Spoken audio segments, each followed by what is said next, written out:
Happy, how are you? I'm good, thanks. How are you, Sonny? I'm very good. I'm so happy. Happy, that yeah. Happy's here. There we go. See, we can't make this stuff up. Yeah, totally. Right, so let's tell everyone who you are, first of all. Okay, so you are Happy. Yes. And you have started this amazing venture called... Happie Hearts. Hey, so what's that about? Okay, so everyone, I'm Happy and I've started a new business. It's called Happie Hearts and it's basically a Sikh matchmaking service. Ooh, Sikh matchmaking. So let me get my head around this. So you are basically a modern day Pacholi. I am. That's probably the best way of describing it. That really is, isn't it? If you think about it. So the only way to do it for these young kids nowadays is you're either on an app. Yep. You're either in the clubs and bars and that way. Yeah. Or it's your mom's auntie who knows someone. Exactly. And I guess the reason why I started this service is to basically bridge the gap between all of this. So I think there's a massive trend now where I think people are really trying to, there's a lot of dating app fatigue. So people have been using it for a number of years. There's lots of options, but not enough connection. And then, like you said, there's the other extreme where there's lots of family-led matchmaking, which there's lots of family pressure, a lot of interference from your chachi or your masi or whatever. And I guess I'm almost that in between. So I'm not a dating app. I'm not your family auntie. I'm almost that, that perfect person in the middle. Oh my God, that is such a unique thing to have. Yeah. Honestly, how is your phone not blowing up right now? It is blowing up. Yeah, that's good. That's brilliant. That's what I want to hear. Honestly. Yeah. So, okay, off the bat, yeah, I'm a young single man. Yes. Okay, my wife somewhere just fell off the chair. But I'm a young single man, yeah? And I want to get this going. Yeah. Okay. Where can I reach you, first of all? So there's a few options. So we've got obviously my Instagram page, which is called Official Happie Hearts. There's my website, www.happiehearts.co.uk. And then I guess, obviously, if you know somebody who knows me, there's obviously the personal connections. There's a Facebook page. So there's lots of different avenues that you can get in touch with me. Okay. And then how does it all work? What's the process? So the first process is, I guess, just that initial conversation. Obviously... Okay, hang on. Let's go. Yeah. Happy? Yeah. I need someone right now. I am desperate. Yeah. Okay. I think I am a Brad Pitt lookalike. Yeah. I have the personality of, think of someone with a great personality. What would you say? Mother Teresa. Okay. Yeah. I'm amazing. I read to the blind. Yeah. I am the best. Mm-hmm. So how are you going to find me a partner? Mm-hmm. And also, how are you going to let me know? Am I really what I say I am? How are you going to vouch for me, basically, for other people? Yeah. So it starts off with a really deep conversation. So I don't just go by bio data, which is the typical, how tall are you? What's your caste? What's your job? Or, what you look, all the superficial stuff that people look for in a partner. The first thing I'm going to do is I'm going to want to meet you in person because I want to see you look how you say you look. And what we're seeing a lot on dating apps these days is that, people have pictures, there's filters on them. And when you actually see that person in real life, they look nothing like they're supposed to look in their pictures. So the first thing I want to do is either jump on a video call with you or I'm going to come and see you face to face and we're going to talk. We're going to get really deep. So I want to understand your hobbies, your interest, your lifestyle, your family background, your previous relationship history, what worked, what didn't work. So a really deep conversation to understand firstly who you are as an individual. Once I've figured all that out, I then want to figure out what are you looking for in a partner? What does she need to look like? What's her hair color? What's her eye color? What does her personality need to be?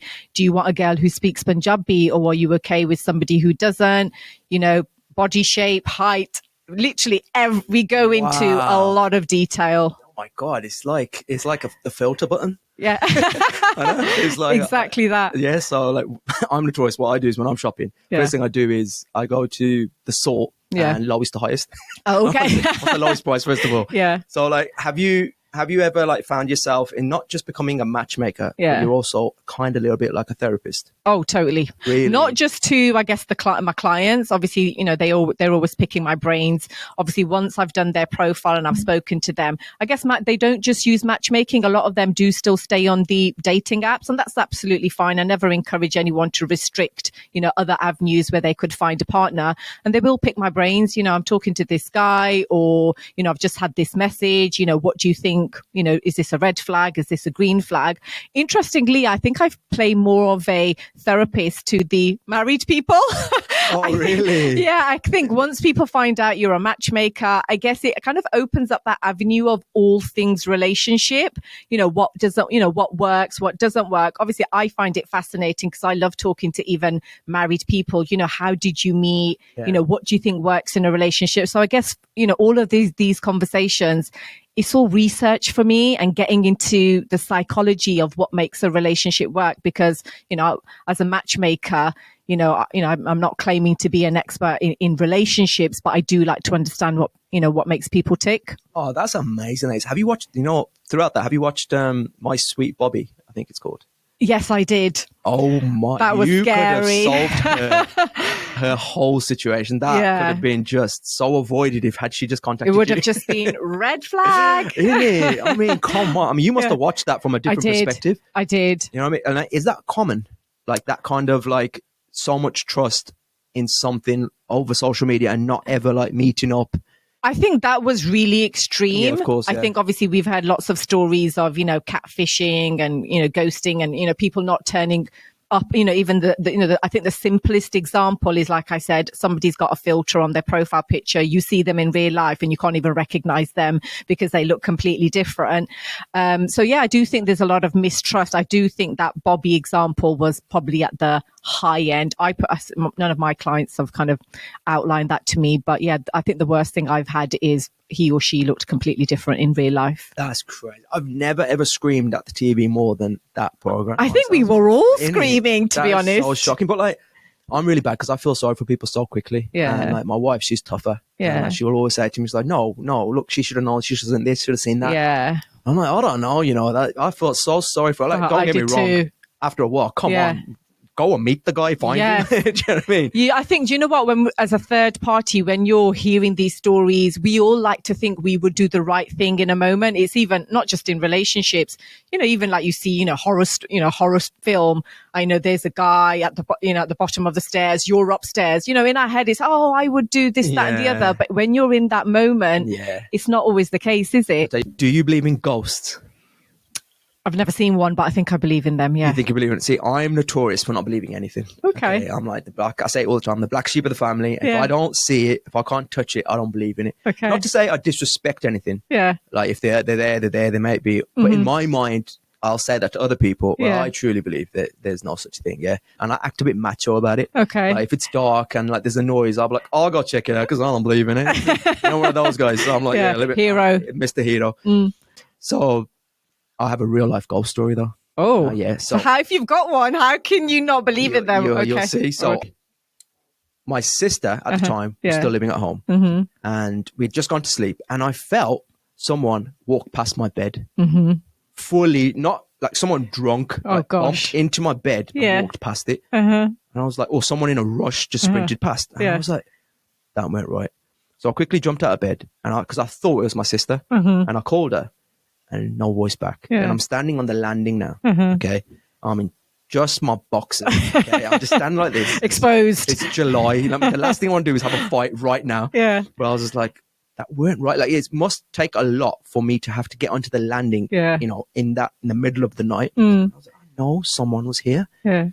Then I hear screaming. Okay. Like, son! Someone screaming at my sister. Okay. She was in the room down the hall. Okay. So I run in. Open the door. I was like, what's up? And she said, son, someone's under my bed. Oh, gosh. Okay. Like, what? She's looking at me. She's sitting up and she's like, he's under my bed. So I grab the bed and I throw it open. Okay. Lift it right up. She goes flying into Hulk the radiator. style. Yeah, Hulk style. She went flying.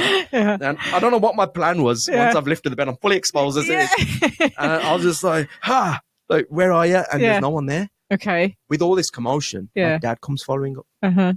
Now, my mom and dad always watch TV downstairs. My dad falls asleep and my mom carries on watching. Yeah.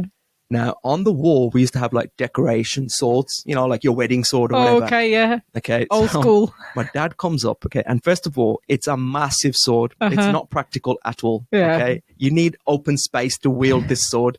My dad comes in like this. And he's like, Gatea, what's happening? What's happening? And I was like, Dad, someone was here. And he goes, I know. I said, what do you mean? He said, we heard it running up the stairs as well. Oh, gosh. So what do you mean? He goes, we heard someone running up the stairs. Then we heard my sister Priya screaming. Then we hear the bed smacking against the wall. And so my dad came on. We're all looking at each other like, what on earth is going on? Now, my mom, she's a little bit like me. She's a bit hesitant to believe straight away. So she was like, something ain't right. But I also heard something as well. But my dad was sleeping at the time and it woke him up. So we're all on the dining table now. Yeah. Okay. And gathered round. We're all gathered around. And we just came to the conclusion it has to be a ghost. Because everything happened too fast. Yeah. Something could not have been in my room and down the hall and up the stairs. At sort of the same time, that speed. And then when we looked, it's not there. Yeah. And we were convinced that's it. And then it got cold. Yeah. And I kept saying to everyone, remember, I'm in my boxers now, but I'm thinking it's freezing downstairs. It's the middle of the night as well. Yeah. And I was like, it's a spirit. It's a ghost. And my dad kept saying, he was like, yeah, it is cold. Yeah. I was like, yeah. And my mom goes, can you smell that? I said, what? Like a funny smell. We've never smelled that in the house before. I was like, yeah. All these things kept happening. Then my phone goes off and my mate says, bloody hell, son, did you see that? Did you feel that earthquake? Oh. Now, what I want to say is, first of all, we made up a smell. Okay. We made up a cold. Yeah. It's the middle of the night and you're naked. No wonder you're cold. But the guy who doesn't believe in anything fully believed in a ghost. And that's what I think. I don't believe in ghosts, but I believe when people think they've seen them. Because I truly believe I felt. Well, I think sometimes when there's no explanation, obviously I know in this scenario there was a valid explanation in the end, but when you've got nothing, you do turn to that paranormal activity, don't you? Exactly. In your mind, you create the ghost. Yeah. And it just turned out it was just a bloody earthquake, a little mild shock. Yeah. I don't know. I've never seen one, but I don't know. Do you know what? My BB is absolutely convinced. I remember when we were little, she used to tell us this really creepy story where she was like staying with some like family, and I think there was like a recent death that had just happened, and she was absolutely convinced that this individual who had just passed in the days prior had basically, come in the middle of the night, was, next to her bed. She could feel her, hear her, and she was, I think, and I guess maybe adding to the fact that they had just recently been a death. But I don't know. My BB swears by them. She claims to have, and she's quite religious. Like she's Amritari, and I guess I can't, she has no reason to lie, I guess. it's, I don't know, man. It's like, I always say these things I believe in like practical application, two words. If there's no practical application for it, there's no space for it in my world. Yeah. Like I ain't got time for a ghost. I've got 3 kids. Do any of us have time for the ghost? Exactly. Like, as opposed to the rest of us who have lots of time for ghosts. That's what I mean. Like, but for me, I feel like we're so busy. If I was getting haunted, I'd be like, hurry up. I've got to wake up early. Hurry up and haunt me. And do it quietly. Don't wake the kids up. You know what I mean? I haven't got time for this. Yeah. Do you know what I mean? And then how are you like with scary movies? Love them. Absolutely love them. What's the scariest movie you ever watched? Oh, God. I really like the, oh my God, I can't remember. The Conjurings. Oh. There's a few of them. I think there's about 4 or 5 of them now. I've seen them all. I love them. They're more obviously, some of them are better than others. I like the ones that are more paranormal and, it's paranormal. Is that a word? That's it. That's why I want to talk to you because I hate that movie. Oh, really? Yeah, I'll tell you why now. The Conjuring. No. Paranormal Activity. Oh, no, that's another one of my favorites. Oh, my Obviously, I know they're a little bit old, but I loved them. Listen, I don't believe in anything like I said, but I'm the biggest pussy when it comes to that movie because I watched all of them. Okay. I'm not going to act like I don't get scared. I shit myself, but I pretend like I'm not scared. Does that make sense? You're just a typical bloke then, aren't you? Typical bloke. I like to keep my head on the screen, but my eyes are like over there. Yeah. I try my best to not look at the screen when it's really going crazy. Yeah. It's not the hacking and all that. It's no, they're not kids. Scary. When you involve little kids. The kids ones are really scary. Hate that. Like things like Saw, the chopping, that stuff. I think, nah. No problem. I'm not scared by that. It's the paranormal stuff. So I'll tell you what happened to me when I watched Paranormal Activity. So you got me, my 5 cousins, and a friend. Yeah. We went to watch Paranormal Activity, all like egging each other on. Let's go. Number 1. Is that the cinema? In the cinema. Oh, gosh, big screen. Get there now, watching it, and I'm shitting my load. Yeah. Okay, I'm watching the whole thing, and I'm terrified, because there's nothing there to watch. Yeah. There's no ghost. Yeah. It's all in your head. Yeah. So every jumpy scene, we're having a giggle and a laugh. It's fine. We got through the movie, whatever. They all enjoyed it. I hated it, but I didn't let on. On the drive home now, one of my cousins, I realized he's just like me. Yeah. And he got scared. Yeah. And he kind of said to me, son, I'm going to sleep at yours tonight. And I acted like, what's wrong with you? But secretly inside, I was like, thank God. Yeah, so then he stared at mine. Yeah. And then we had about 7 or 8 of us all together that were all there. Everyone had their own little, text in the night. Someone gave someone a missed call. Everyone's messing with everyone. Mm. In the morning now, I drop my cousin off home. It's just me, middle of the day. It's like 2:00 in the afternoon. Okay. The least scariest time there is. Yeah. I'm watching, I don't know, I think it was like Jerry Springer or something. I'm watching something that's not scary. I'm just watching TV like this. Jerry. Do you remember that? Literally just before that happens. Blink. And a big crack on my screen. On my window next to me. Okay. Front window just cracked. Yeah. As it cracked, the door slammed. It was like a draft. Way. Like when I draft, sometimes like the door's slightly open and it just shuts itself. Yeah. That happened. Yeah. I think something came home with you. In my mind, Toby's here. From the thingy, that ghost is here. And I don't know why. I manifested that ghost in my head fully. I was like, it's here. Yeah. It's 100% got into my head and it's here now. So I walked up gently, just got up, walked to the front door. Mm-hmm. Got out the house, got to the top of the drive, turned around and just looked at my house. Yeah. And I was like, there's a ghost in here. What to do? In my mind, I was like, I'm going to go to the Were you looking at the windows to see if you could see like some white... I was expecting like this. Like a little kid. Yeah, looking right back at me, doing this. That's what I expected. And I was like, that's it. We're buggered. So in my mind, this is the guy who doesn't believe in anything. I was like, I'm going to go to the Godha. I'm going to come with 30 Seng. I'm going to bring all the Sengs with me and we're going to exercise this ghost. Ghost out, I ring my dad to tell him this whole thing while I'm standing on the drive looking at my house. And I was like, Dad, the window just broke and I'm about to tell him what happened. And he goes, oh, not again. I was like, what you mean, Dad? And he goes, yeah, we had windows. I didn't know. I was away on the weekend. That weekend, we had windows fitted. Okay. I should have known. The frames are different. Mm-hmm. But anyway, we had windows fitted. And sometimes with the pressure of the house. Yeah, especially at the start, So I walked back into the house. So you've got all valid explanations for your little creepy stories, haven't you? That's what I'm saying. I'm saying don't believe in anything. But at the same time, the guy who's saying don't believe in anything, I'm believing in everything. Everything. Well, I don't take from that whatever you want, basically. Mm. It is what it is. I'm a big coward deep down. But I act like I'm strong. That's the thing. Most blokes do. What about what you like with spiders? No, bugs and stuff, no problem. Ooh. Don't get me wrong. Like, I hate when people say, oh, it's not poisonous, pick it up. Yeah. I'm not poisonous. I'll still fuck you up. You know what I mean? What do you do with it? Are you that gentle carrier that releases it back into the wild, or are you like a squisher and just going to kill it? I don't like killing things. No, me neither. I get really sad. Yeah, because think about it this way. What gives us the right to kill something just because it's really small? Yeah, that's absolutely. I agree. Like the dog barking and you getting annoyed and just going and killing the dog next door. Just because, but like no one would dare kill an elephant. Yeah. Oh no. But a spider next to the elephant, you wouldn't think, what, a rat? No. You don't want to think twice, kicking that straight into the fence. Yeah. You know what I mean? So I don't know. I feel like I don't want to kill it, but I don't want it being around me either. Yeah. I'm like that with daddy long legs. It's like, obviously, because they're so, like literally you just blow on them and their legs will break in half. So it's like that fine balance between you don't want it there, you don't want to kill it, but there's a real risk that on the balance of probability, you're probably going to kill it. My wife is the Terminator. Oh, is she? Okay, she has no soul. Oh, okay. She will kill everything within a 2-mile radius. Okay. If a kid looks at our kid in the wrong way, she's ready to kill the kid. What's her weapon? Is it a Hoover, a broom, tissue? She would use my head if she had to in the way. And so what I hate is I always say to her, look, if you're going to kill something, kill it. Yeah. Make sure you kill it quick. Yeah. Give it a good quick.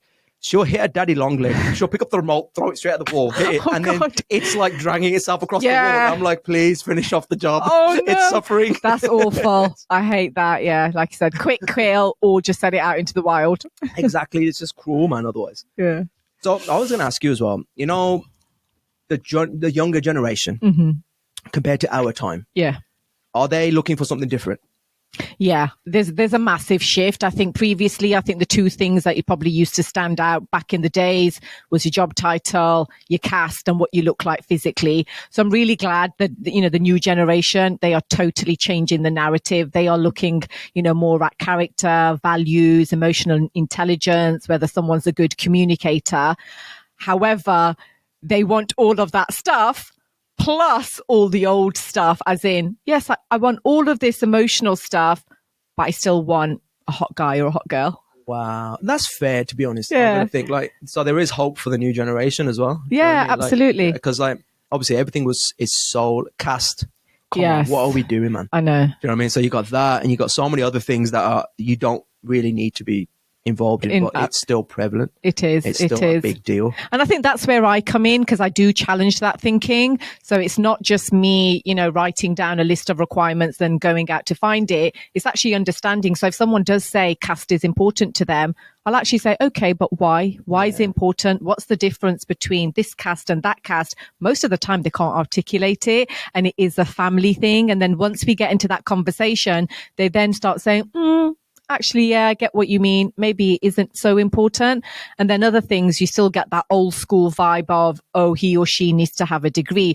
To be fair, most people do now say, it doesn't have to be somebody with a degree, just as long as they're successful in other ways.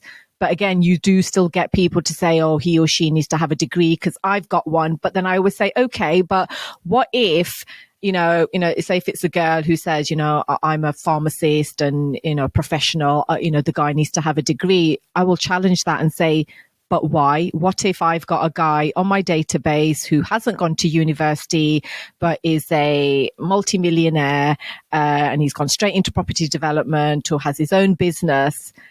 And again, then it kind of shifts the thinking. It's like, oh, okay, yeah, maybe you're right. So sometimes it's an education piece. It's giving them a bit of guidance. And you do find that, perspectives do then shift. I'll save you a lot of time. Just open with, he's a multimillionaire. Yeah, I was going to say that quickly changes everything.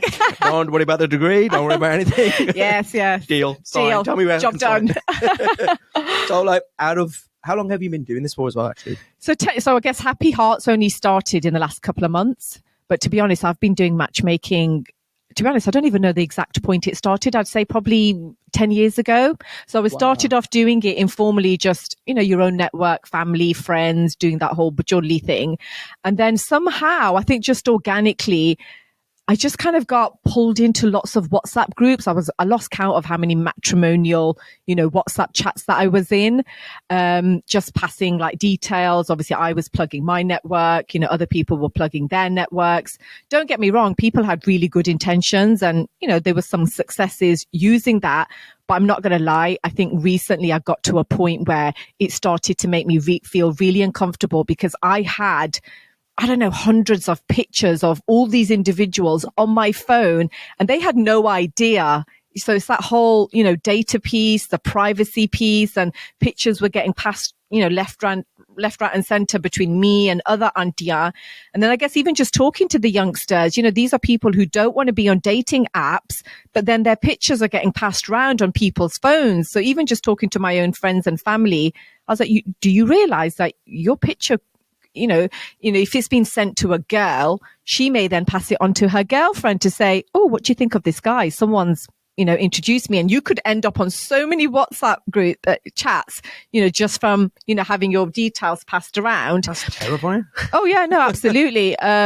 So, yeah, I guess there was, lots of concerns that I just wanted to address. And I thought, everyone's got, all these auntie, including myself, we've got good intentions, but this is not the right way of doing it. It was messy. It was chaotic. And I guess I just wanted to bring in a bit more structure and a system so that people have actually got a go-to person. I'm kind of like envious, to be honest with you. I'm kind of like sour grapey because where was my Happie when I was going through it? Do you know what I mean? Oh, like straight off the bat, like anyone that's contacted you, what's that saying? That's saying they're serious. Oh, yeah, absolutely. You know what I mean? So for me, it's a case of, I know straight away before anything else, if I was looking for someone, that I'm going to go through Happy Hearts because I know the other person, whoever else is on there, if they weren't serious, they won't be there first of all. No, absolutely. Because I guess matchmaking, it is an investment. It's an investment of your money. It's an investment of your time. Yeah. So that anyone else that's going to be on that database is looking for a serious relationship.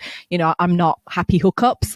It's, it's Happy Hearts. It's, for people who are looking for long-term serious relationships, which you don't always find on dating apps. You just don't know what people's real intentions are. Like my cousin, I won't say his name because obviously he's going to get embarrassed. Yeah. But how fast did you hook him up? Oh, I say hook up. How fast did you find him? Yeah, that was really quick. That was great. That's what I'm saying. It's just a no-brainer. My problem is I act like I know what I'm talking about, but I'm just speaking from experience. I don't have any, psychology degree. I don't have any, qualifications. I'm a certified moron. You know what I mean? I say it all the time. You're not. All I have is experience. And I always say to people, based on my experience, I have found X, Y, Z. Yeah. And like so many people, one guy is delusion. is a big problem. It is. Okay. And like, I found so many people I've spoken to, and like one guy, classic example, he was talking to me and he said, I said, bro, what's the problem? You know, you look good looking guy, etc., etc. What's up? And he said, no, I'm just trying to wait, for the one. And I said, okay, define the one. What do you mean the one? And he said, someone, I just, we never argue. We agree with this, that. And I said, just stop right there. Yeah. He goes, what? I said, okay, so you're saying you never argue? He said, yeah. And I said, so you're looking for the one, the soulmate? He goes, yeah. I said, do you ever argue with your mom? Yeah.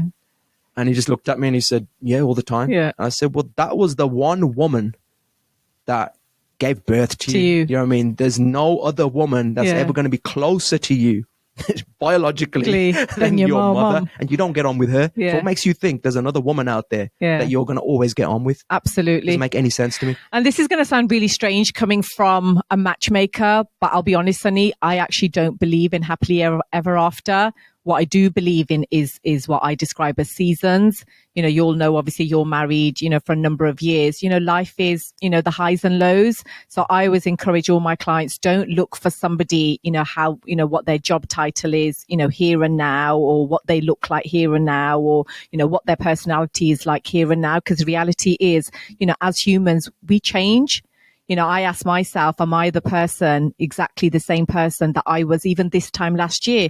Categorically not. I've got, a whole load of people in my life that I didn't even know you existed. Like, if someone had said to me, last May, in a year's time, you're going to be on a podcast with a stand-up comedian, that would have been the joke. It's like, no chance, that's not going to happen.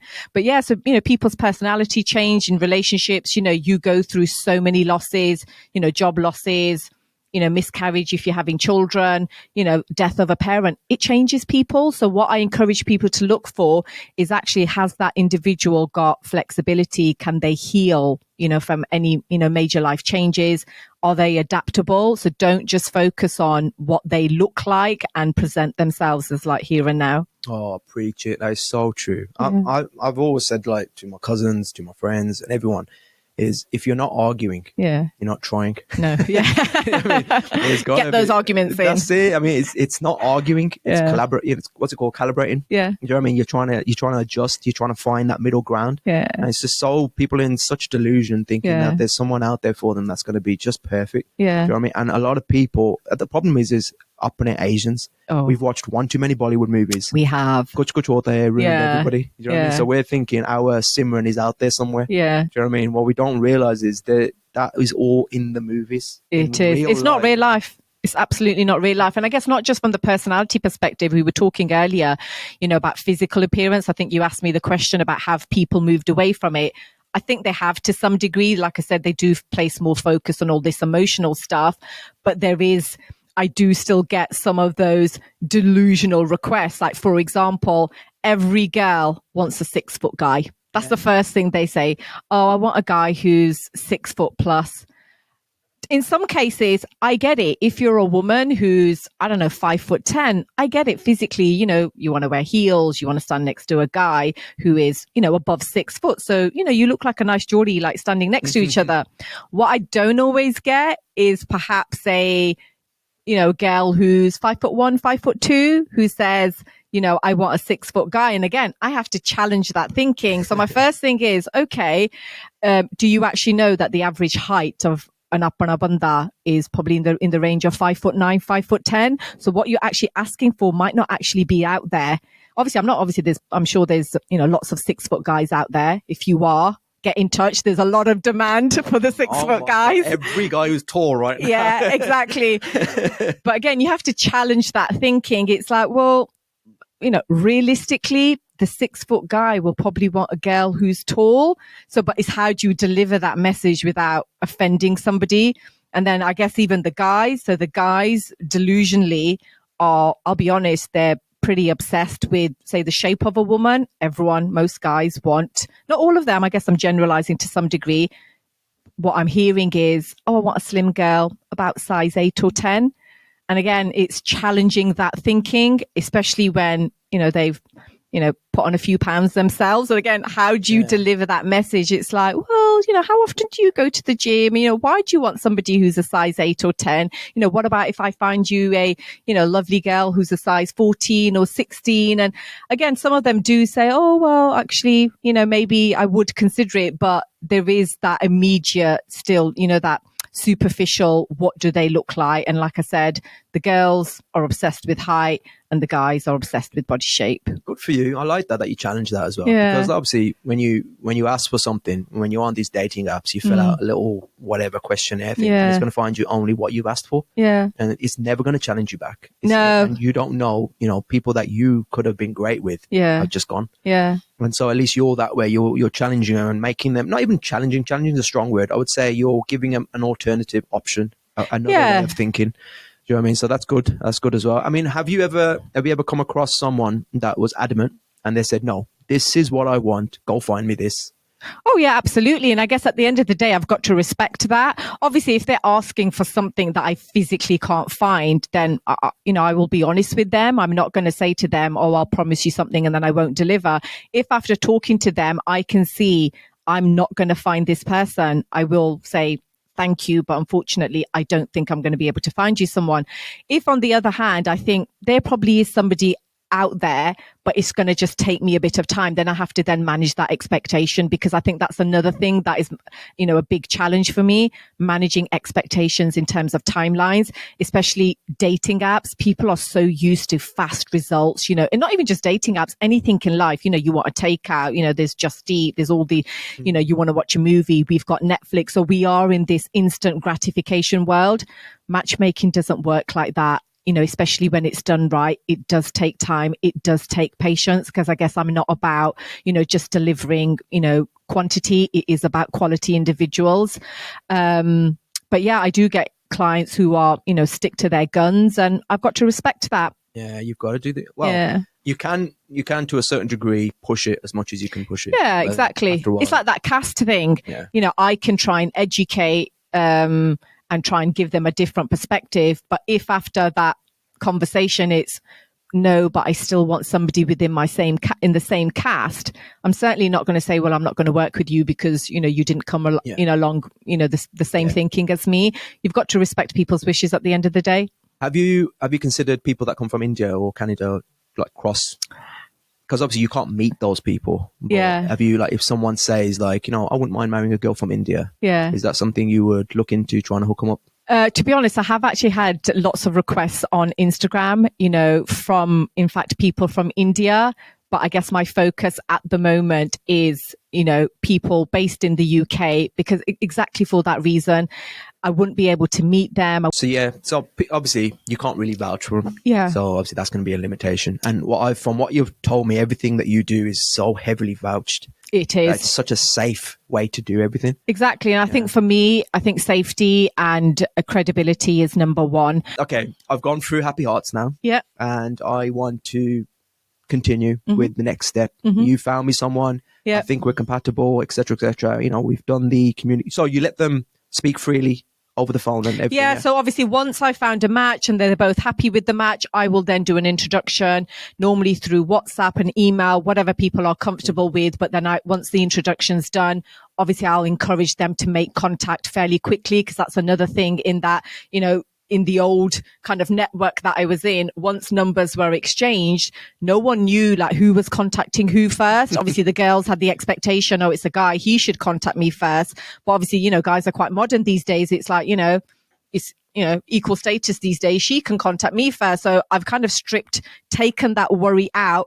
I will introduce you guys, even if it's putting you on a WhatsApp chat and saying, hi, I don't know, Sunny, or, this is Jazz, say hi to each other. Yeah, that's very clever. And takes out all the stress as well. Yeah, it just takes out all the drama of who's contacting who first, because that can be quite nerve-wracking as well.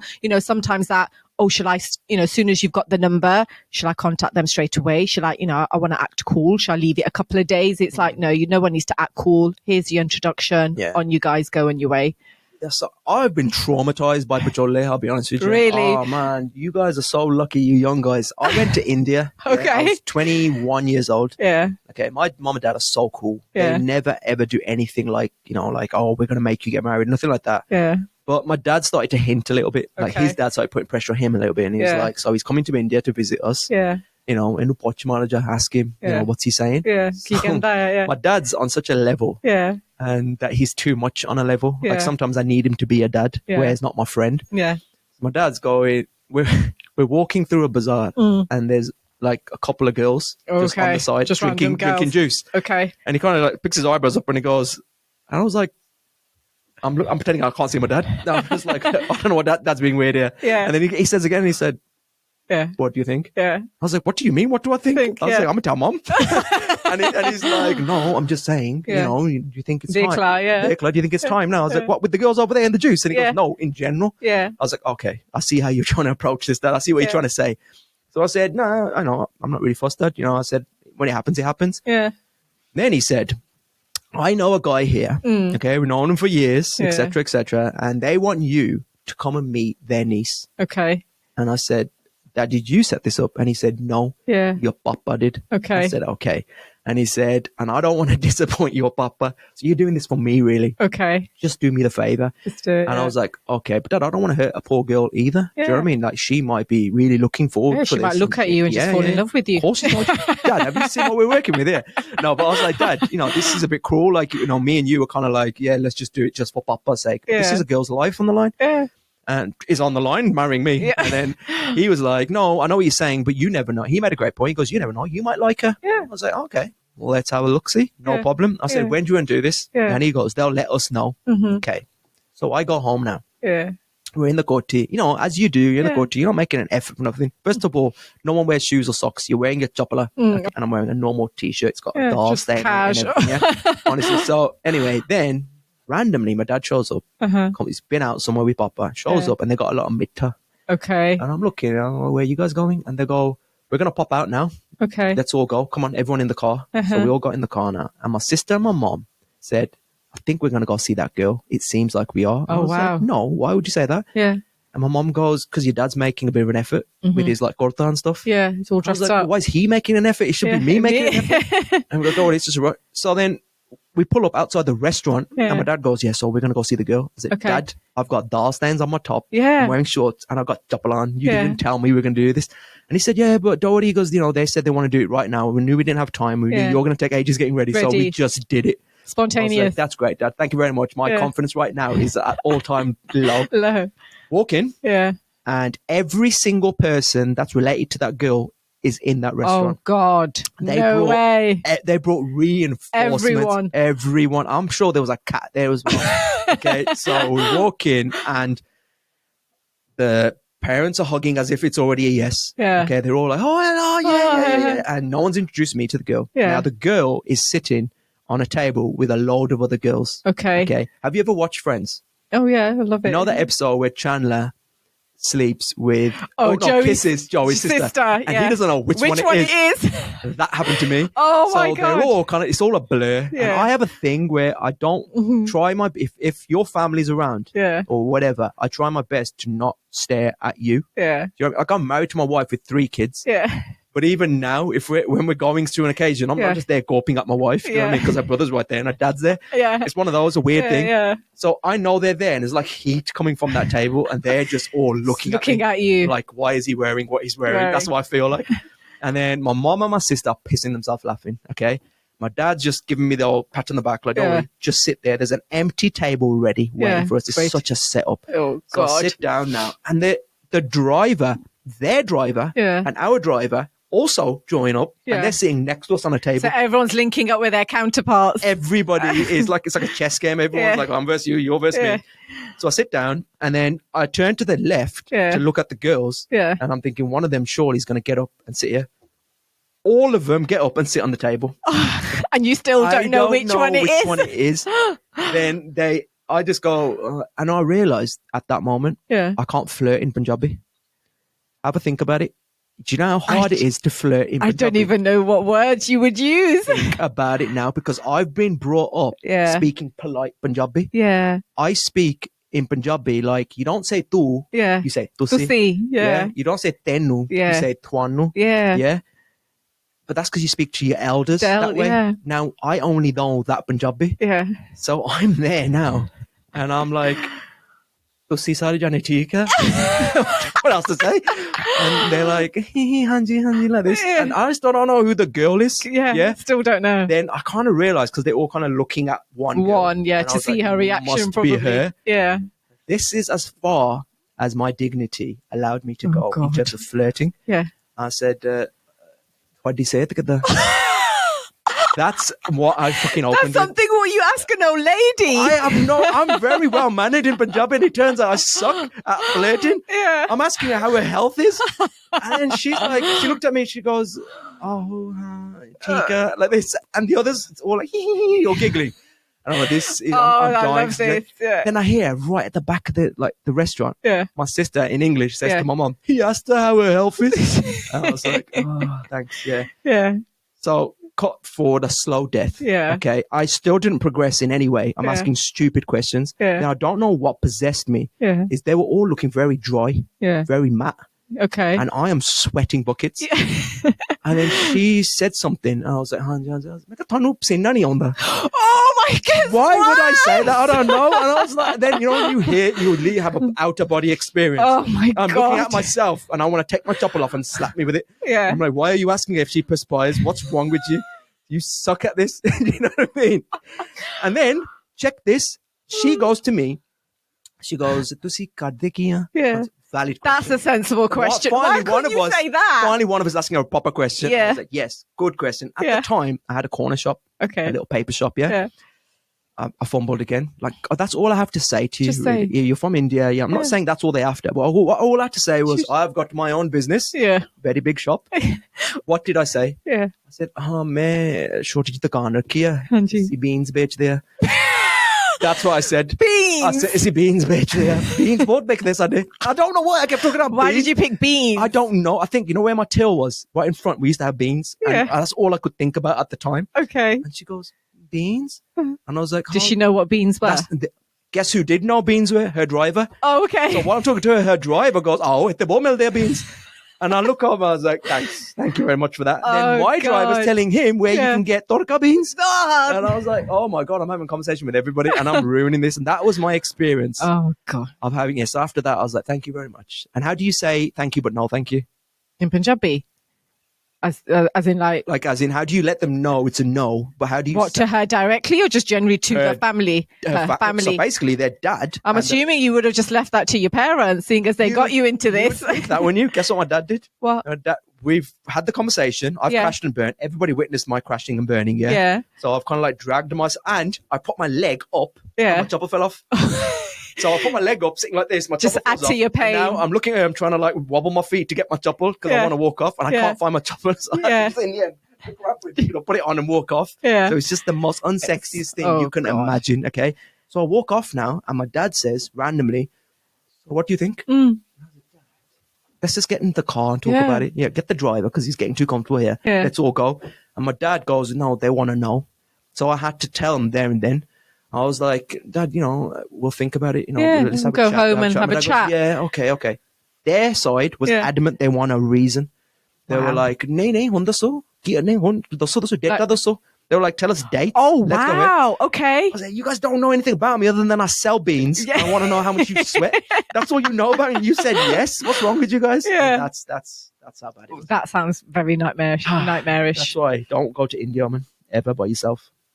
No, but things have really changed out there. I thought this story was going to go down the angle of you had like one of those newspaper ads. I thought that's... Could you imagine? That's a real thing. What your dad was going to say. We're going to put like your photo in the newspaper and, advertise, and then people come on a certain... Well, sometimes it's not an auction, but like people come on a certain date and time, don't they? Could you imagine if it was an auction as well? You're just standing there like this. Bidder number one. Oh, my God. But no, we joke about it. So that's a real thing. That's a proper danger for girls, isn't it? Because their parents want them to be secure. Yeah. And there's this ideology, there's this thinking that, if we just send them to, Canada, England, America, that's it. They're going to be happy and fine there. Yeah. They don't know anything about the family. No. They don't know anything about the guy. No. You could have 2 girlfriends. They don't know anything about it. Yeah. And it's a scary thing to do. Yeah. And I think there has been a lot of, I think back in the day, there used to be lots of horror stories where the girls used to come from India and they were badly treated and, the families had no idea. The women were quite often silenced and, married to guys in, the UK, Canada, America, and, weren't in happy marriages. But I do think the girls in India have changed a lot. I think they're a lot more modern.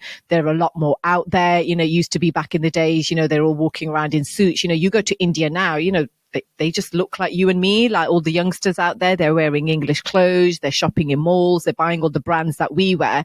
And I do think there has now also been a shift in the guys. I think there was more than a few years ago, I think a lot of guys from the UK were going to India because I think they perceived girls from the UK as being too modern, not, family orientated and couldn't cook and they wanted a more traditional wife. But what I'm hearing a lot of is once the girls from India have come here, obviously, as you said, it's a passport kind of agenda. They've come here. I've gone as far as hearing horror stories of they've got boyfriends back in India and their agenda is to actually bring their boyfriend, or they come to the UK and separately find a boyfriend. So I actually have, even amongst my own network, again, I talk to a lot of guys, would you consider a girl from India? Because I don't think it should be ruled out. I'm sure there's some lovely girls in India, but I think a lot of guys have been burnt from these kind of stories and they are now saying, no, I'd rather just have a, girl from the UK. I can see her, I can see what she looks like, what she's about. We can actually connect with each other rather than getting, some random, girl from India. I think I'm to blame for that, I'm single-handedly the reason why these girls are doing these things, because once they met me, they realize what a dumbass people from England are. They probably just said, these guys are idiots. They're just selling beans in corner shops. They're hyping up their beans for some reason. We'll go over there and run all over them. So now you're in a position where you've got your website ready. Yes, I have. What's that? happiehearts.co.uk. Nice and simple. So you got your website done. You're on Instagram. You're on Facebook, LinkedIn, all that, everything on there as well. So what's next for Happie Hearts? Just building the client database and getting people settled down now. No, building your client, your database, building the business as a whole. Have you found it's been a struggle in terms of family, friends, and people helping you? You're a one-man band. You're trying to build your website. You're trying to think of content on Instagram. You're trying to build networks. I think that's probably the hardest thing that I found. Obviously I'm on, all the socials, but getting those followers, building those networks and getting people to plug your page. People don't always want to do it. I've said this before. I'll say it again. People ain't going to be happy about this, but if you want to know who's got your back, start a business. It is honestly depressing at how much support you don't get from your family and friends. And I tell this to everybody, let's say you start a new business like a butcher's. Okay. Half your family straight away instantly become vegetarians. It's just one of them. And then you'll see the same people in weddings eating butter chicken. When you call them up on it, they're like, I thought this was paneer. You know what I mean? I didn't know. I'm going to go back to it. They just don't want to help you. But it's so important to not hate those people. I always say this. So first of all, if you're starting a new business and you're relying on family and friends, you're delusional. You don't do it. You need to stand on your own 2 feet and do your own thing. However, when people don't support you, it's so easy to then look at them and be like, oh, how dare you? Why do you hate me? But they don't. What the problem is what I found is your success and your effort is a form of movement. For people that are sitting still. That's all it is. And they're under that fear of, we're getting left behind. And that's all it is. And I don't know why people do it. And I always say, for me, lie to the world, but don't lie to yourself. I lie 100 times a day. My kids will come to me and say, Daddy, are my teeth going to fall out if I eat this Haribo? 100%, they're all going to drop out. Your arm's going to fall off as well. Totally. Eat it. My wife will say, do these earrings go great with this dress? Honey, they look great. I hadn't even looked up. Do you know what I mean? Lie all to the world, but don't ever lie to yourself. But these people do. And they're lying to themselves. And I always feel like people, what's the greatest thing you can do aside from purchasing someone's product? The greatest thing you can do, in my opinion, is to just share their content Yeah. with a slight little like personalized tag. Yeah. Because what are you doing then? You're opening up, you purchasing the product is just you purchasing the product. Yeah. But when you share someone's advert or content, you're basically opening them up to all your friends and family. Yeah. That's hundreds and thousands of people, whatever. And then you're letting them know that I also, with that little tag, I vouch for this person. Yeah. Absolutely. And to be honest, I found that with Happie Hearts, like you said, you do quickly realize who's your real friends. And I've even had, people that admittedly I had forgotten about, whether it's friends, but, just dropping them a WhatsApp within 5 minutes, they were on their social promoting their page. And I almost felt guilty that, oh my God, I'd completely forgotten about this individual, but they were on it. So it's all within balance. Yeah. You get the haters, but then you also get the people who are really rooting for you, and they can come from the woodworks. Oh, that's right. That's right. I mean, for me, I get annoyed with the like button. I always say like's great. I'm so glad you like it. Don't get me wrong. I'm not saying don't like my stuff. That's great. But the share button's right next to it. There's a worse one than that. There's the ones who just watch from far away and don't even like. So they can see all your stories. They're watching your socials, but do absolutely nothing with it. Oh my God. It is the most depressing thing ever. And you know what? If you go on your stories, it tells you who's looked at your stuff. Yeah, exactly. And I've got people, believe it or not, okay, I'm not going to say any names, but I got people looking at my stories that aren't following me. And they're always more or less the first or second person that's looked at a story I've put up. So what freaks me out is, are you all day long just waiting and then searching for my name to go up? Well, what is that about? That makes no sense. I don't know. Why do people do that? Well, you've got stalkers, haven't you? Psychopaths, that's why. It's weird. I don't know. But again, if you put that much effort in just helping people and sharing, oh my God, you know how far we would go? Yeah. I'm not saying, oh, look at me, I help everyone. I'm not. It's not about that. Yeah. But I acknowledge that if you're doing something, like you're a parent, and you're doing this, anyone that's a parent that's trying to do something, a new business, man, we know firsthand how hard is it, man. Yeah, so the biggest challenge is dividing your time. Obviously, when you're starting a new business, you need a lot of that upfront investment, whether it's designing a logo, trying to do your website. Happie Hearts only launched in the last couple of months, but all the work prior to that, it started in December, January.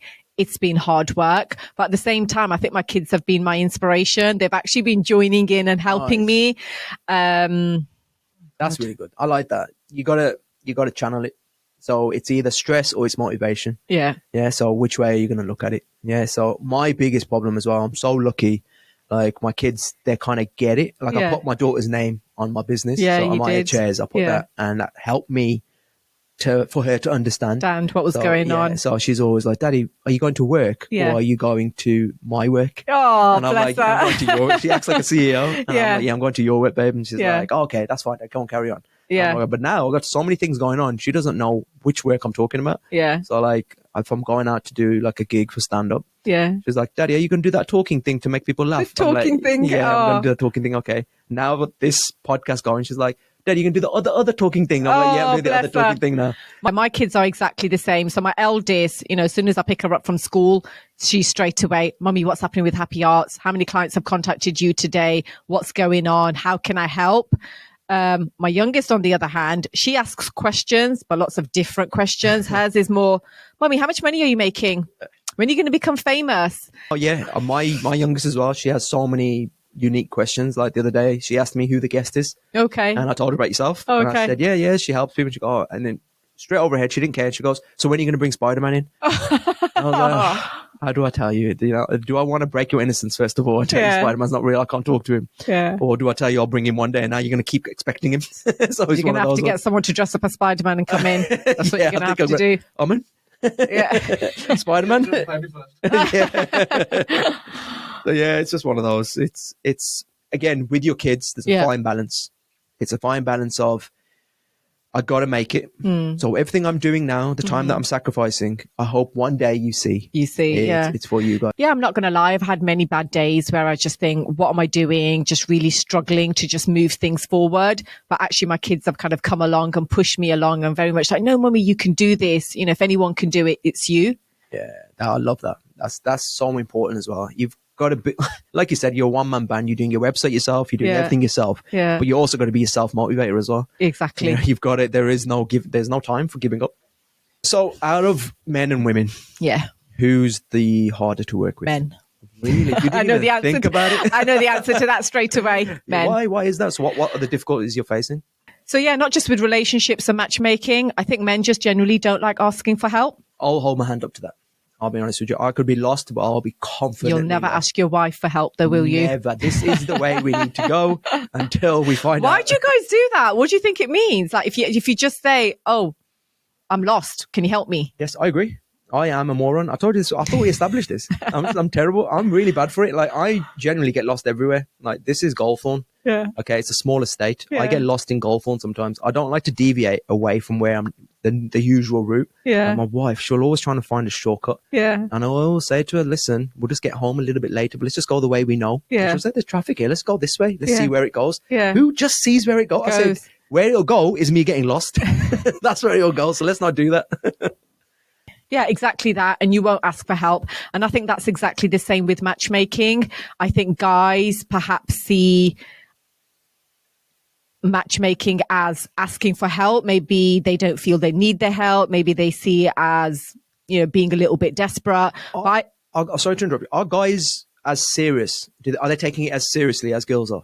No, I think they definitely are taking it more seriously. I think they just like to find the answers themselves. And I get it to some degree, maybe men have this, I don't know, kind of hunter kind of instinct that they want to pull their women themselves. Yeah. But I don't see it as desperation. I actually think it's a smart choice these days. Oh, I like that. That's true as well. You got to look at it logically as well. For a guy, it's really hard. So as a guy, I'm coming to you, a matchmaker, who's like a woman. Yeah. And now I'm hoping you get what I want. Does that make sense? So there's that little where maybe a female will relate to another female, maybe. Absolutely. So there might be that little. So maybe I need a male matchmaker. Maybe I need a male version of me as well. But you know what? I guess this is why the conversations that I have with my client take the time that they do. I normally find the first half an hour, 30 minutes, there is that awkwardness. It does take time for people to really open up and, engage with their emotions and really understand what's going on in their heart. And that doesn't matter whether it's male or female. But the male clients are a little bit more hard work. And this is why the conversation, like I said, really going deep, it does take time. Men should really take advantage of it, actually, because they have a female perspective. Yeah. Someone to bounce off and say, listen, this is what I'm thinking I want. Yeah.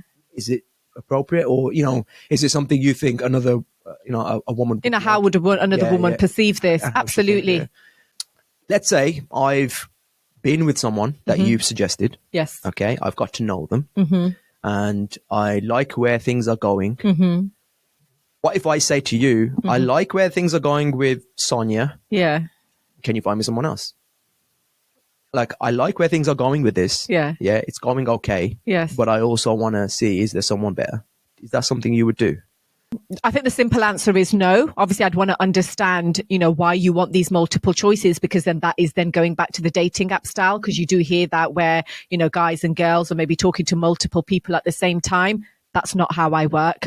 It would make me feel uncomfortable to my female client that I know that, Sunny is also talking to somebody else. Like that's not something I would do. It just feels morally wrong. Yeah, that makes sense. And also, why aren't you taking this seriously? Yes. Yeah, that does make sense, actually. I mean, I would love to obviously be in your position where it worked. Yeah. And then you see them get married. Yes. And you're like, I did this. That's the dream. That's the dream, to get invited to the wedding. Oh my God. Get the gumball. Name a kid after me. Yes. Get a gumball. Get a gumball. Do you remember that? Oh my God. You know what I hate? Now we're talking about marriages. Yeah. Melnia. Why are we wrestling? Where has that come from? When they're doing the hard. And then I like the hard bit because obviously at the wedding, there's obviously lots of people and you don't always know who's who. And obviously the Melanie gives an opportunity for the wedding guests to figure out who's the bride's dad, who's the groom's dad, you don't always know, do you? Unless you're immediate family. But it's supposed to be like the mama with the mama, the chacha with the chacha. Absolutely. So but then sometimes you got the same guy because they don't have enough of the other men. Yes. And he's the chacha, the dad, the mama. God, I just looked at him. I'm sorry. So you got the same guy who's playing the role of chacha, dad, mama, absolutely. and all in one go. But the wrestling bit, I don't understand that. Where has that come I don't know. from? The guys started that, didn't they? Like maybe it's some macho ego thing. Oh, I hate it. And the women have started doing it as well. Yes, they're worse. Some women are worse. Like, I'm not joking. I've seen someone powerlift someone off the floor. Yeah, absolutely. And it's ridiculous. And so, like, I'm paranoid now. So when I have to do a menly, I'm a little bit hesitant. How does that feel for guys? Are you kind of like on edge thinking, oh my God, it's going to be embarrassing if I get lifted? Absolutely. I would rather die than get lifted in the air. It's for some, it's a stupid thing as well. What you really should do there, go there and just be like, go on, have at it. Yeah. Lift me up if you want. Well, a lot of guys do that, don't they? Just take the sting out of it a little bit. Yes, you're the big man. Go and do it. But no matter what you do, you stick your ass out and you're like, no, you can't take me off the floor. Do you know what I mean? I am a heavy man.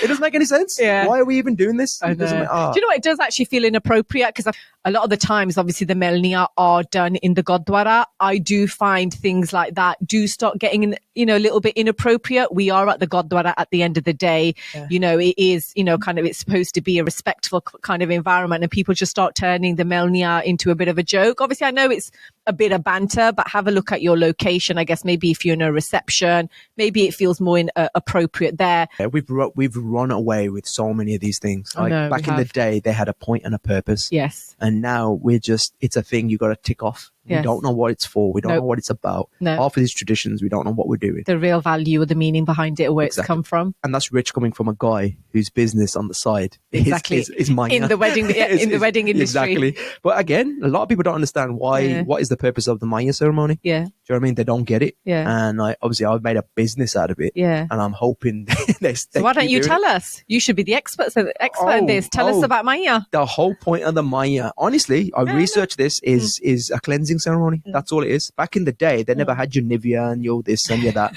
They didn't have nothing. So apparently turmeric, whatever you call it, with all the other stuff put in together is great for your skin. Because of that stereotypical, every Indian girl should be light skinned and fair, which is so stupid. Yes. But that's what they think beautiful is fair. It is. Yeah. And so they'd put that turmeric, whatever, and make you yellow, which is the closest thing to fair. Basically glow. Yeah. And that's what, haldi ceremony and, they call it vatana, haldi, all these ceremonies. Yeah. It's the same thing. It's just putting on that paste and making you glow. Yes. And what I basically did was for my wedding, I didn't want to sit on the floor. Yeah. And I said to my wife, look, let's go Sora, let's see what they got available. Yeah. We went there and it was this horrible little stool. Wooden stool. It was so nasty. I'm not going to sit on this. Yeah. I'm going to break it. And plus I know the animals that are my cousins. And when they're doing that, it's going to destroy it. They're going to go for it. Exactly. And I said, plus my elders. Yeah.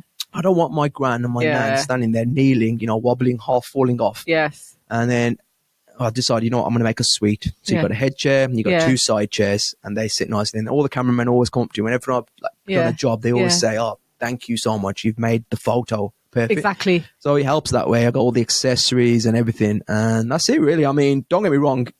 The tradition itself is exactly the same. Yeah. You're still putting Maiyan on someone. Yeah. It's just made it a little bit more luxurious. Yeah, aesthetically it looks good. And like you said, it actually serves a logistical purpose. You do get a lot of, elder people who can't bend down, with the chunni hanging up in the air. Yeah, it serves a practical sense, doesn't it? I mean, you got to look at it logically as well. People don't want to splash out. They don't, because you're spending so much on the main wedding day. Yeah. Yeah. People spend, is a 9 billion industry? Yeah. That's how much, people spend on Asian weddings and that. People they're saying, we've got the pre-wedding party, you got this, you got that. And they don't realize these small little traditions that they do at home. That's where all the family, that's the intimate. Yeah. Those are the bits that you want to make sure you get them in there. Because that's where people are together. Do you think people are spending more or less money on wedding these days? Because I think weddings have got smaller, but I don't feel the costs have come down. So that's the thing. Now, I know a guy at work and he basically gave his daughter, he had two daughters, gave them both a choice. He said, you either get married and have a party, here's the money for that, or you just do a Gurdwara, do your lama at the Gurdwara and then come home and here's a chunk of change. Yeah. Get yourself a deposit for a house. Yeah. Which one do you want to do? Yeah. And one daughter did the party. One did the... Okay, interesting. So I was like, okay. Yeah. And I said, and how's it going? He goes, well, one's divorced. I said, which one? And he said, the one that did the party. I was like, really? So, I'm not saying that's what happens with everyone. Yeah. But I think it would... There's a lesson to be learnt there. So, guys, everyone listening, don't have a party. Instead, just do a really luxurious Maiyan and book me. That's all they got to do. Save your marriages. Yeah, just get your Amaya chairs. Yeah. But no, I mean... You got to look at it logically now. It's just so hard to have a life. You know what I mean? And you got to have a house. You got to do so many things. So is that party really necessary? You know what I mean? You can have the most luxurious party in the world. Someone's still going to find something to complain about. Absolutely. Look at these lot showing off. How dare they show off? How dare they do this? If you don't make an effort, look at these others struggling, you can tell. Do you know what? I do actually feel sorry for the youngsters these days. I think, back in the day, it was just good food and a good DJ. That is what would make a party. And to some degree, that still is the case. If your guests have really nice food and you've got a really good DJ, it's a successful wedding. But there's so many other things that youngsters now have to think about, the decor and party favors and photo booths and all these extra add-ons. It's almost as if there's almost like too much choice. It's keeping up with the Joneses. Yeah. So if so-and-so did it, then you got to do it. Yeah. You know what I mean? And for people that are in the wedding industry, it's great. Yeah. Don't get me wrong. Yeah. But at the same time, when you do look at it, you think, is this, where's this going to escalate to in the future? Where do we go from here? Eventually, someone's going to just stop and go, well, you had a Rolls Royce? Okay, you know what? A helicopter now. That's happening as well. People are getting helicopters. It has entrances. I'm trying to think of a crazy example, but it's already been done. It has, yeah. You know what I mean? And where do you stop? I've told my kids, like my daughter, my eldest one, 7 years old now, she's already talking about, oh, daddy, when I get married. And like I was talking to like my parents at the same time, and we're all in the living room, and we all kind of like just looked at each other and like, oh, that's going to come one day. Yeah. And I've told my kids, I was like, don't worry about that. Whereas back in the day, it's like, good, they're talking about it. Let's get it in their head. You've got to do this. You've got to do this. Yeah, this is what it should look like. Yeah, I'm saying to my girls, I was like, listen, don't worry. Just relax, enjoy life. Like, God knows what's going to happen in the future. You can do whatever you want. Yeah. But like, I want them to realize that word, that weight of marriage is not a thing. No, it's like not. For some reason, like, people think being married is being successful. Yeah. It's not. It's just a thing you do. It's just, you know what I mean? It's just something you're with someone, and now you just want the whole world to know you with them. Do you know what I mean? I don't want you to feel like, oh, if I get married, that's it. I've made it. That's my success story. No, you know what I mean? You don't worry about that. It will come. So don't worry about it. That's my thing. That's my thinking. So, Sonny, I've talked a lot about Happy Hearts and my passion and why I started it. Tell me a little bit about the Appauling Podcast and why you started it.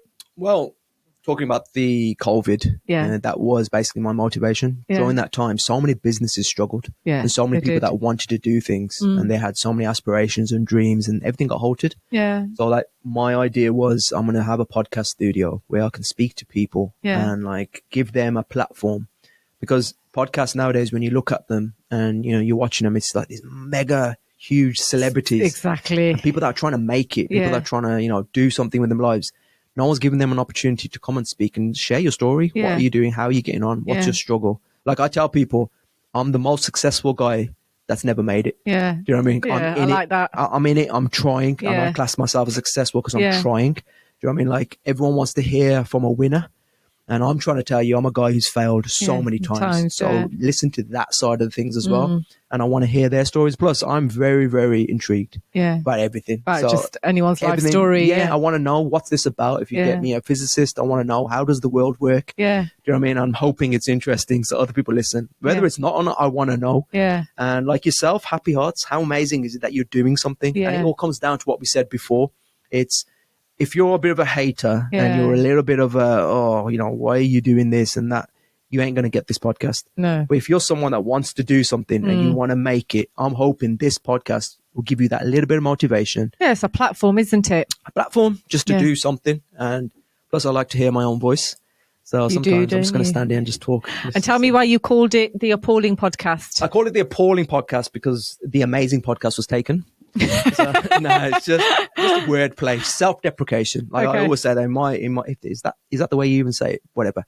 But it's appalling. Yeah. So I don't want people to think like it's all about how great I am. Yeah. Does that make sense? Yeah. Like, it is what it is, and it's just appalling. Yeah. It's not going to be terrible. Yeah. But it ain't going to be great. Yeah. But at the same time, it's got the word Paul in it. Paul. And that was the best word I could find to fit Paul in. Paul, yeah. Oh, I can see you've highlighted those in blue, haven't you? Yeah, talk me about this shield. I can see what is that? A skull with hair, flowers, a pizza box? No, I will give you a full breakdown of the logo. So the skull represents me. Okay. Okay. I drew all this. Okay.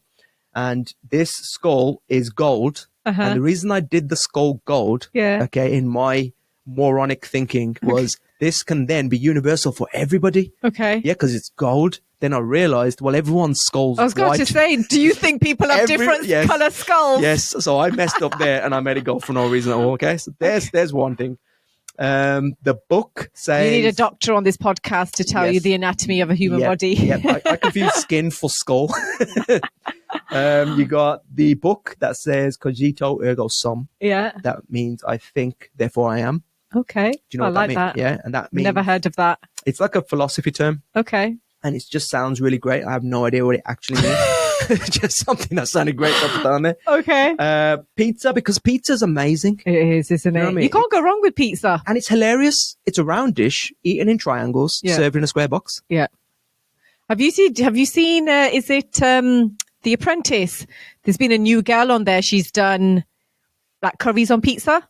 Curry on pizza? No. Sorry, I thought I got, curry on pizza. Sorry. No, I think she's got chickpeas and stuff on it as well. Like, no way. Yeah, she's doing quite well. I think I haven't seen it all. I haven't been watching it, but I saw like a short little snippet. Lord Sugar trying this. Did it look nice? Chickpea or chole on that pizza, and he was loving it. Oh, really? Yeah. Well, I think about curry and pizza. Yeah. Well, you can't go wrong. Can't go wrong, I like innit? that. What else have we got here? So we got a sword. I put a double-edged sword knife thing. To kind of like represent truth. Okay. Like as in it's a double-edged sword. So what I say can also, I'm going to speak the truth, but it can also hurt me because it's double-edged. Okay, like that. That was the thing. Plus it's a knife. It's cool, isn't it? It's like a sword. And then what I realized was that was the logo. And I realized it's a bit too alpha. Look at me. Manly. It's a shield or whatever. Yeah. So I put some pink flowers into it. Is that a bit stereotypical though? What? No, because you know at the front of when you drove in on the inlay, there's a tree that's been cut in half. Okay. That was like a cherry blossom tree. And I used to love those. Aww. Yeah. Then I put them in so my it's logo. got some sentimental kind of... Has. And also, cherry blossoms kind of like symbolize life being very short and finite. Yeah. Okay. But they cut the tree down now. There you go. Life's short. Yeah, there you go. Oh, wow. That's full circle. That's good. So is this your first podcast? It is, yeah. And how has this experience been for you? It's been appalling. Hey, I like it. You know what? That's a perfect way to end. Happy, thank you so much for coming on the Appauling Podcast. Thank you, Sonny. And where can everyone find you one last time in case anyone, if the two listeners that are still listening. So the website is www.happiehearts.co.uk and my Instagram page is officialhappiehearts. Everybody, you heard it first right here. Please like and share. Yes, share this content for the love of God. Please, let's take her to the top. Anyone that's single and 6 foot, get in touch. Because apparently you guys are at the top of the list. And thank you so much for coming, Happie. And you're more than welcome to come back, please. Oh, there'll be a part 2. Thank you. I'm going to come with